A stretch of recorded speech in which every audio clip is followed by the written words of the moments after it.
시청자 여러분께 문화 인사드립니다. 제네박당 훈장 윤목사입니다. 자, 제네박당으로 오랜만에 찾아뵙습니다. 원래는 이번 학기에 정통 기독교회사를 공부하려고 했습니다만 조직신학의 주요 주제 8가지를 개혁파신앙 길라잡이 8가지 주제를 다 공부한 상황 속에서 이제 예배에 대해서 공부하는 것이 좀 순서상 맞겠다, 더 중요하겠다라는 생각을 하고 예배론을 다루고 나서 이제 다음 학기 때 정통 기독교회사 및 바벨론 종교의 약사를 좀 다루는 게 맞겠다라는 생각을 했습니다. 이제 제네바 학당을 제가 현실에서 운영하는 방식으로 본 채널에서도 매년 1년에 2번 1학기, 2학기로 나누어서 강의를 올리도록 하겠습니다. 이번 학기 과목이 바뀐 것은 갑작스러운 변심은 아니고요. 아무래도 그것이 더 우리 시청자 성도들께 유익이 되겠다라는 생각을 한 것입니다. 자, 그래서 이번 학기 2학기에는 현월TV에서 예배론을 다루도록 하겠습니다. 개혁파신앙 길라잡이 예배론입니다. 아무쪼록 예배가 무너져 있는 이 시대, 이 강의를 통해 여러분께 조금이나마 유익이 될 수 있기를 간절히 바랍니다. 오늘은 첫 시간으로 예배학 또는 예배론을 공부해야 되는 이유에 대해서 강의를 하고 예배의 용어 및 정의에 대해서 좀 이야기를 하고 마치겠습니다. 자, 집중해서 여러분들이 들어주시고 복습을 좀 충실히 하십시오. 본 채널은 영리를 목적으로 한 채널이 아닙니다. 저희 채널 정도의 아주 작은 규모, 200여 명밖에 되지 않는 이 규모이면서 영상을 1000개 이상 올린 채널이 있으면 한번 말씀해 보십시오. 없어요. 한마디로 이 채널은 신앙교육 채널입니다. 그러므로 제가 좀 단호한 면이 좀 있습니다. 가끔 가다가 물을 흐리는 사람들이 들어와서 이상한 댓글을 다는데 저는 다시는 댓글을 달지 못하도록 해당 아이디 자체를 차단해 버립니다. 그리고 제가 진짜 서툴리면 대댓글을 정말 무식하게 달아버릴 수 있습니다. 무지막지하게. 그런데 제가 좀 자제를 해요. 그래서 여러분들이 그걸 좀 생각을 해 주시고요. 굳이 그런 곳에 뭐 시간을 소요할 필요가 있는가? 꾸준하게 들어와서 싫어요 하고 가는 사람이 있어요. 제가 볼 땐 동일인입니다. 패턴이. 그것도 노력은 노력이니까 뭐라 하진 않겠습니다. 아마 저한테 차단을 당해가지고 싫어요를 누르는 것으로 소심한 보복을 하는 것 같은데 뭐 그러려니 합니다. 그래서 뭐 저는 이 채널을 운영하는 이유가 제게 맡겨진 목회 연장선상에서 운영을 하고 또 이 채널을 사랑해 주시는 같은 신앙 고백을 하시는 이 땅의 성도님들, 그리고 이역 만리에 계신 분도 있습니다. 본교회 성도들과 그분들을 위해서 운영하고 있습니다. 그리고 댓글을 달지 않지만 시청을 그래도 조용하게 하고 계시는 또 성도님들이 계십니다. 그분들을 위해서 운영을 하죠.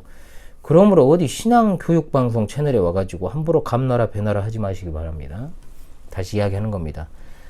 안타까운 것은 저한테 배우면 이상한 신앙에 빠질 리가 없습니다. 그런 복을 차버리면서 싫어요는 하고 또 이상한 댓글 달면 참 그 영혼이 불쌍하다라는 생각이 들더군요.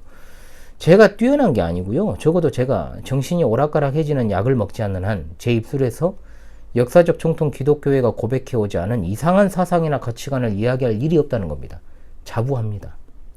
그러므로 여기서 공부하면 진짜 이상한 신앙에 빠질 일이 없고, 채널 운영자인 현월이는 예수 그리스도로부터 시작된 사도들의 신앙 고백의 터 위에 세워진 역사적 기독교의 신앙을 그대로 계승하고 연구하고 가르치는 일에 종사하고 있기 때문에 확실한 신분을 가지고 있다는 것을 말씀을 드리고요. 예배론 첫 시간을 시작하도록 하겠습니다. 자, 그리스도인들에게 예배라는 말은 너무나도 익숙하죠, 여러분. 자, 특히 한국교회 성도들에게는 매 주일 예배만 있습니까? 아닙니다. 주일 오후 예배도 있고 저녁 예배도 있고 뭐 오후 저녁 이제 나눠서 이렇게 하시는 분도 있지만은 보통은 과거에 저녁 예배가 이제 오후 예배로 이제 많이 변했죠. 또 그리고 수요 예배가 있습니다. 새벽 예배도 있습니다. 예배에 대한 현실적인 이미지가 굉장히 확고하게 새겨져 있습니다. 물론 어떤 이런 전통적 예배의 개념들이 현대에 들어와서 많이 상당 부분 변했고, 또 코로나가 이제 장기화되면서 가져다준 정말로 말도 안 되는 어떤 비대면 예배라는 듣도 보도 못한 상황에 처해 있습니다. 굉장한 예배의 위기의 시대다라고 할 수 있습니다. 코로나가 예배의 위축을 가져온 듯 보이지만 제가 볼 땐 코로나 이전에도 일부 교회를 제외하고 아주 한국교회의 전반적인 모습은 이미 활기를 잃었습니다. 1차적 원인으로 꼽히는 것은 표면적인 이유가 있습니다. 교회 회중을 보십시오. 구성원을 보면 청년이 없죠. 거의 없습니다. 그에 따라서 청년이 없으니까 당연히 주일학교 중고등부도 유명무실합니다. 앞선 세대 성도들만 교회에 남아서 교회를 유지하는 역할만 하고 있다는 거죠. 명맥만 유지하고 있는 거죠. 안타까운 현실이지만. 그러나 어떤 이와 같은 1차적이고 표면적인 문제는 보다 근본적인 문제가 이미 존재했다라는 것을 우리가 직시해야 됩니다. 지금의 모습은 그동안 다수 교회가 예배에 있어 본질보다 비본질을 추구한 결과라고 볼 수 있다는 거죠. 예배의 본질이 뭡니까? 예배의 대상이 되시는 성삼위일체 하나님이십니다. 예배는 하나님이 받으시는 것이죠. 그 예배는 예배하는 자, 즉 인간의 소견이 아니라 하나님이 정하신 방법대로 해야만 하는 것이 예배라 이 말입니다. 그러나 세속주의와 인본주의의 범람으로 인해서 예배 받으시는 하나님의 자리에 예배하는 인간이 자리하게 되었고, 결국 이것이 오늘날의 예배의 변질과 위축과 몰락을 가져온 결정적인 계기가 된 것입니다. 만일 현대교회 신자들이 생각하는 어떤 활기찬 예배라고 하는 것이 그저 찬양을 뜨겁게 부르고 열렬히 통성기도 주여 삼창 외치며 하는 그런 모습이라고 한다면 이것 자체로도 이미 예배에 대한 본질이 무너져 있음을 입증하는 것이 되는 것 뿐입니다. 만일 그와 같은 것이 활기 있는 예배고 또 이것이 회복해야 될 예배의 모습이라면 당연히 새롭게 예배의 순서를 개편하고 또 새로운 찬송을 갖다가 현대적으로 도입을 해서 부르고 또 새 방식으로 설교를 하면 되겠지요. 그런데 놀랍게도 그런 시도들은 이미 있어 왔고요. 교회 안에 끊임없이 그것이 있어 왔고 또 그에 대한 결론이 오늘의 현실이라는 겁니다. 현실을 직시해야 됩니다. 예배의 본질이 무너져 있던 현실에 코로나가 이제 엎친 데 덮친 격으로 가장 기본이 되는 것이 무엇입니까? 모이기에 힘쓰는 것 아닙니까? 모이는 것까지 이제 위협하는 지경에 이르렀죠. 이것은 무엇보다 그동안 예배의 본질을 잃어버린 교회를 향한 하나님의 작은 경고하심이라고 제가 누차 강조를 해왔습니다.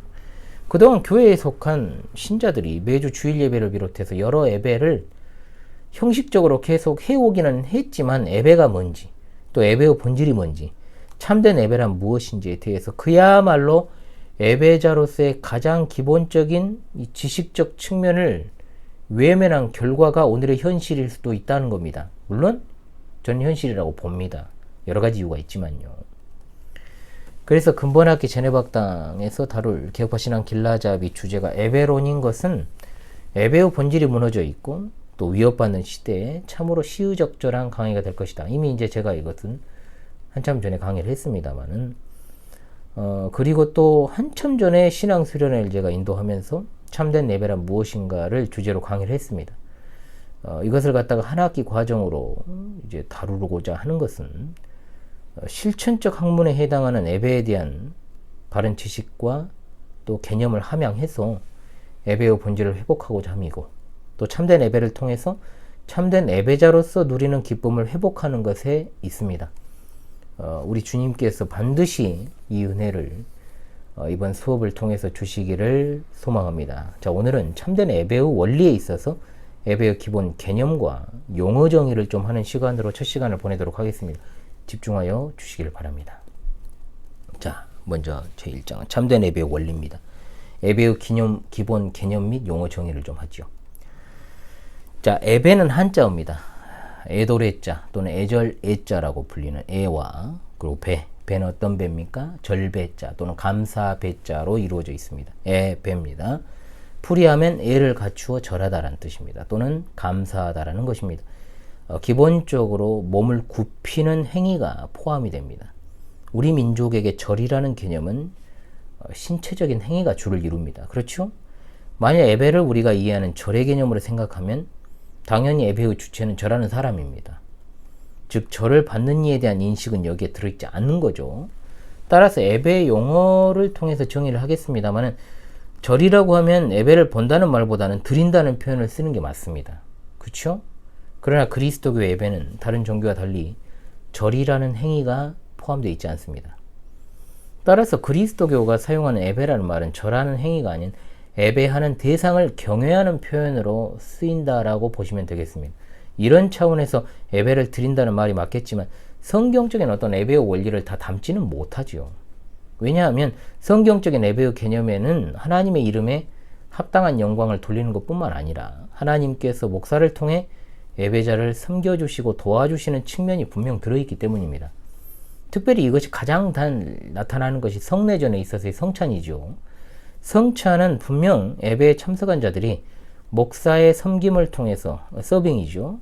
그리스도의 살과 피를 가리키는 빵과 포도주를 받기 때문입니다. 즉 하나님께서 예배자를 섬겨주시는 측면이 들어있다는 겁니다.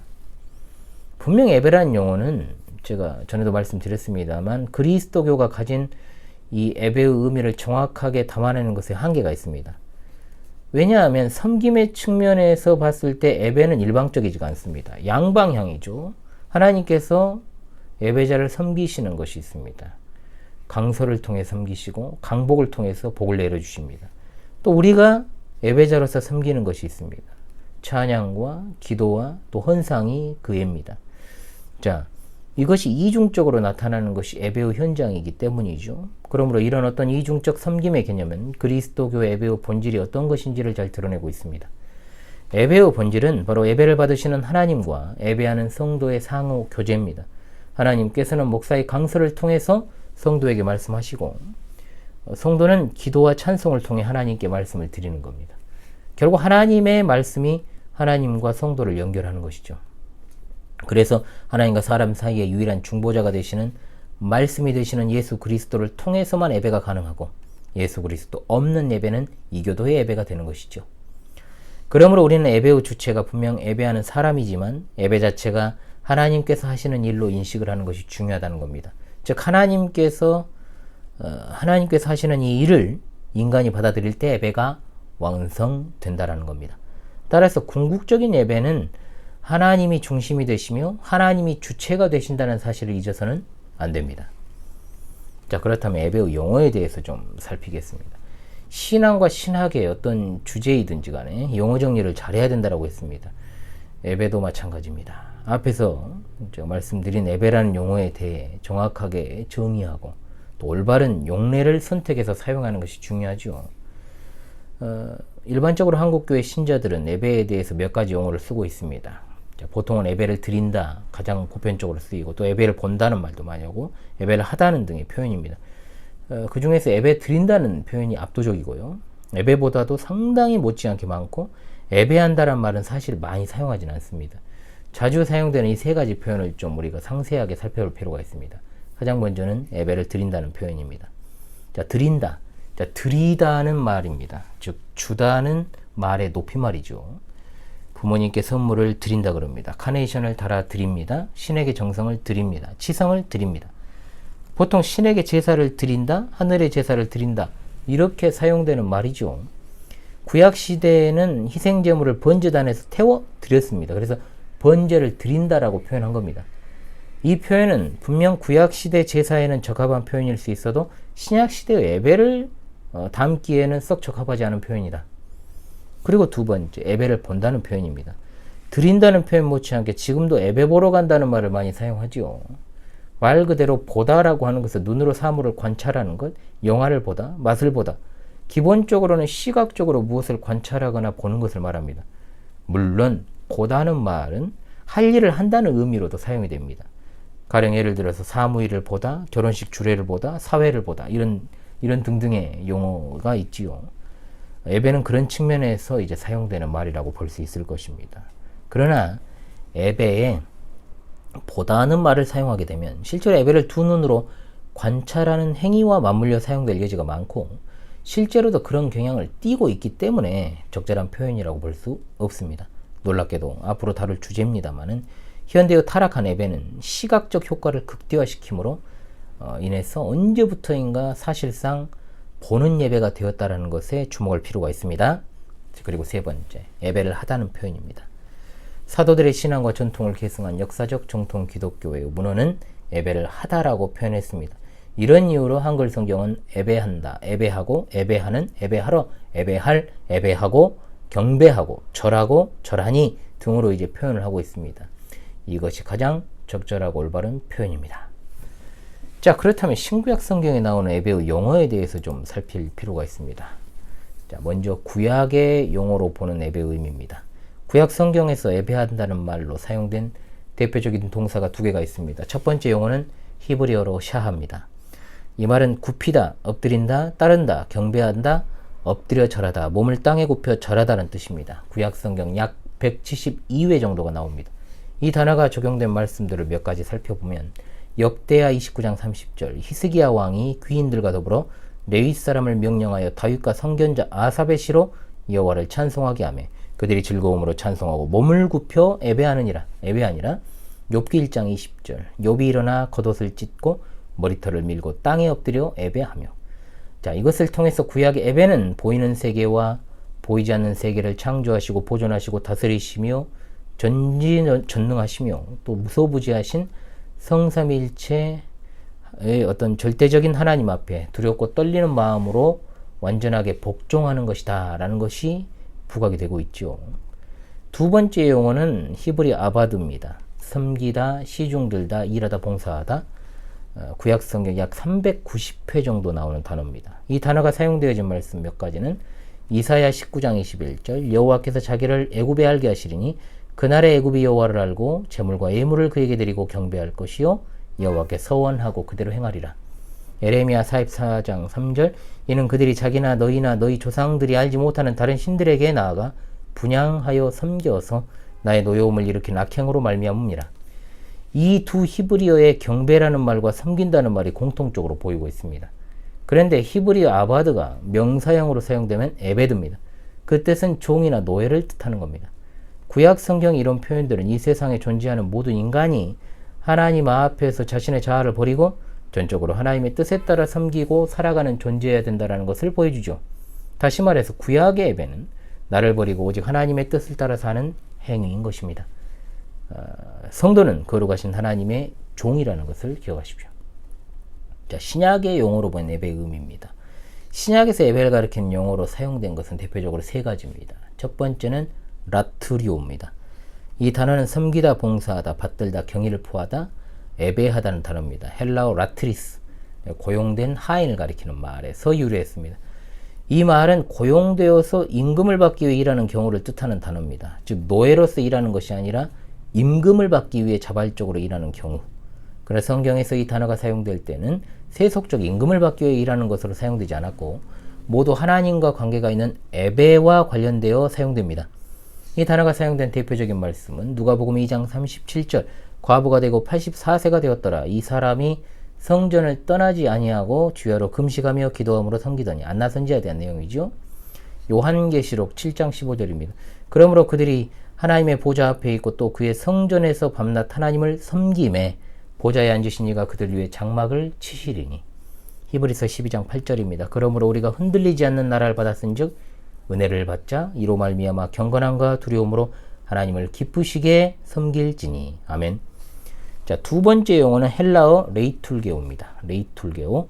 그 의미는 종교적인 일, 자선, 예배, 순종, 구제, 연보와 같은 봉사자를 뜻하는 단어입니다. 이 단어가 적용된 말씀은 로마서 15장 27절 말씀 저희가 기뻐서 하였거니와 또한 저희는 그들에게 빚진 자니 만일 이방인들이 그들의 영적인 것을 나눠 가졌으면 육적인 것으로 그들을 섬기는 것이 마땅하니라. 사도행전 13장 2절로 3절 주를 섬겨 금식할 때 성령이 이르시되 내가 불러 시키는 일을 위하여 바나바와 사울을 따로 세우라. 이에 금식하며 기도하고 두 사람에게 안수하여 보내니라. 빌립보서 2장 17절 만일 너희 믿음의 재물과 섬김 위에 내가 나를 전제로 드릴지라도 나는 기뻐하고 너희 무리와 함께 기뻐하리니. 헬라어 레이툴게오는 봉사, 섬기는 행위, 구제, 연보, 선교사 파송, 기도, 선지자, 교사, 장로, 감독, 사도, 교회와 관련있는 이 공적인 행사 등에 참으로 광범위하게 사용된 단어임을 알 수 있습니다. 그리고 세 번째 용어는 헬라어 동사 프로스키네오입니다. 이 단어의 의미는 예배하다, 경의를 표하다, 경배하다, 절하다, 무릎을 꿇고 엎드리다, 손에 입 맞춘다는 등의 의미를 가진 단어입니다. 윗어른에 대한 예의와 존경과 복종을 뜻하는 단어죠. 이 단어가 적용되어 있는 대표적 말씀들은 마태복음 2장 2절 유대인의 왕으로 나신 이가 어디 계시냐? 우리가 동방에서 그의 표를 보고 그에게 경배하러 왔노라. 2장 8절에 베들레헴으로 보내며 이르되 가서 아기에 대하여 자세히 알아보고 찾거든 내게 고하여 나도 가서 그에게 경배하게 하라. 2장 11절 집에 들어가 아기와 그의 어머니 마리아가 함께 있는 것을 보고 엎드려 아기께 경배하고 보배압을 열어 황금과 유향과 모략을 예물로 드리니라. 4장 10절에 예수께서 말씀하시되 사탄아 물러가라 기록되었을 때 주내 하나님께 경배하고 다만 그를 섬기라 하였느니라. 자, 이 같은 신구약 성경에 나타난 예배에 대한 용어들을 토대로 정리하면 신구약 성경에 나타난 예배의 의미는 크게 두 가지로 정리할 수 있겠습니다. 첫 번째, 절대적 주권자이신 하나님 앞에 복종하는 행위다. 두 번째, 상주심을 바라고 봉사하는 행위다. 그러므로 신구약 성경이 말하는 참된 예배라고 하는 것은 하나님의 계시의 말씀에 의존하여서 그 말씀에 따라서 순종하는 행위가 바로 예배다, 이 말입니다. 신약 성경이 말하는 영적인 예배, 전적인 하나님의 은혜에 감복하여 감사함으로 나아가 겸손하게 엎드려 절하는 행위, 그리고 계시 진리를 따라 행하는 다양한 교회 행사들이 예배에 해당할 수 있다라는 것이죠. 그러므로 현대 어떤 신자의 개개인의 기분과 감정과 목적을 달성하기 위해 모여야 하는 기도, 집회, 행위, 참된 예배의 본질에서 벗어나 있습니다. 이런 측면에서 오늘날의 예배 형태는 거룩하신 성삼위일체 하나님 앞에서는 완전히 쓰레기 취급을 받을 수밖에 없다는 것이죠. 사탄을 숭배하는 프리메이슨들은 예배를 축제의 하나라고 강조를 합니다. 그러면서 밴드 악기를 동원하고 드럼을 동원하고 춤을 추고 요란하게 떠듭니다. 열린 예배가 다 망쳐놨죠. 그러나 이런 행위는 모세가 마치 신의 산으로 십계명 받으러 간 사이에 아래에서는 금송아지 만들어 놓고 요란스럽게 춤추며 떠드는 행위와 다를 바가 없고, 갈멜산에서는 어떤 일이 있었습니까? 태양신 바알을 숭배하는 자들과 아세라 목상을 숭배하는 종교인들이 한 곳에 모여서 자기의 몸을 자해하면서까지 요란스럽게 떠드는 말 그대로 무당의 푸닥거리에 지나지 않는다는 뜻입니다. 타락한 예배를 인도하는 자들은 그 속에 성령께서 거하시지 않는 자들입니다. 그렇지 않고서야 어떻게 사탄을 숭배하는 이런 어떤 프리메이슨들과 같이 집회를 할 수 있겠습니까? 동방에서 온 박사들이 아기 예수님 앞에서 겸손하게 예물을 드리고 엎드려 절하는 자세하고는 너무나도 비교할 수 없을 만큼 대조적이죠. 자, 예배의 기본과 본질에 충실해야 될 것입니다. 영과 진리로, 과거 성경에서는 신령과 진정으로라고 하는 이 예배는 성령 하나님의 강권적인 사랑에 의해서 되는 것입니다. 고린도전서 12장 3절 하반절에 또 성령으로 아니하고는 누구든지 예수를 주시라 할 수 없느니라고 말씀합니다. 예배할 때도 기도 어떻습니까? 기도 역시 하나님의 인도를 받아 할 수 있습니다. 성령님의 역사죠. 로마서 8장 26절에 이와 같이 성령도 우리의 연약함을 도우시나니 우리가 마땅히 기도할 바를 알지 못하나 오직 성령이 말할 수 없는 탄식으로 우리를 위해 간구하시느니라. 27절에도 이는 성령이 하나님의 뜻대로 성도를 위해 간구하심이니라. 그렇다면 성령 하나님의 역사가 성도들 가운데 일어나면 어떤 역사가 일어납니까? 그것은 바로 예수 그리스도를 증거하게 되는 것입니다. 요한복음 15장 26절 진리의 성령께서 오실 때 그가 나를 증거하실 것이요. 요한복음 5장 39절 너희가 성경에서 영생을 얻는 줄 생각하고 성경을 상고하거니와 이 성경이 곧 내게 대하여 증거하는 것이로다. 디모데후서 3장 15절 또 내가 어려서부터 성경을 알았나니 성경은 능히 너로 하여금 그리스도 예수 안에 있는 믿음으로 말미암아 구원에 이르는 지혜가 있게 하느니라. 그러므로 영과 진리로 하는 예배는 성령 하나님의 인도하심을 받아서 신구약 성경 66권에 따라 하나님을 바르게 섬기는 행위가 되는 것입니다. 자, 오늘은 예배의 기본 개념과 좀 용어 정의를 했습니다. 현월TV의 오랜 구독자시라면 제가 오늘 한 강의가 처음 듣는 말들이 아니라는 것을 알게 되실 것입니다. 이와 관련해서 제가 특강을 하나 하겠습니다. 국기에 대한 경례와 순국선열 및 호국 영령에 대한 묵념을 그리스도인들이 어떻게 받아들이고 이해해야 되는가, 제가 그 부분을 확실하게 좀 정리를 해 드리겠습니다.